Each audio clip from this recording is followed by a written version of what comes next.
अस्सलामुअलैकुम दोस्तों Pakistani cricket team इस वक्त न्यूजीलैंड में कोरोना वायरस की वजह से दुनिया भर में सुर्खियों में है। ऐसे में लाहौर की एक लड़की ने पाकिस्तानी क्रिकेट टीम के कप्तान और दुनिया के सफ़े अव्वल के बैट्समैन बाबर आजम के ख़िलाफ़ जिनसी ज़्यादती और तशद्दुद के संगीन इल्ज़ामात आयद करते हुए इंसाफ का मुतालबा किया है।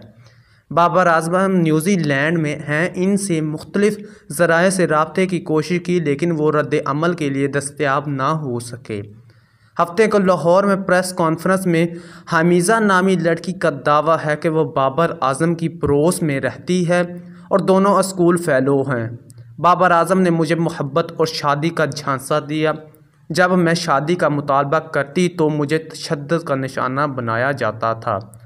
हमीज़ा ने इल्ज़ाम लगाया कि मैंने बाबर आजम की इस वक्त माली मदद की जब वो एक आम इंसान थे। मैंने बाबर पर करोड़ों रुपए खर्च किए। पाकिस्तानी क्रिकेट बोर्ड को फ़ोन किया तो बोर्ड ने बताया कि ये आपका ज़ाती मामला है। नुमाइंदा जंग ने पीसीबी के डायरेक्टर मीडिया समीउल हसन से रब्ता किया तो इन्होंने कहा कि यह बाबर का निजी केस है, हम इस पर कोई तबसरा नहीं कर सकते। प्रेस कॉन्फ्रेंस में खातून के वकील ने कहा कि सीसीपी और लाहौर के पास एफआईआर की दरख्वास्त दी गई लेकिन कोई एक्शन ना होने पर अब वो दरख्वास्त सेशन कोर्ट में ज़ेर समाअत है, जिसकी 4 दिसंबर को समाअत है। जिनसी हरासा करने के केस पर समाअत 5 दिसंबर को होगी।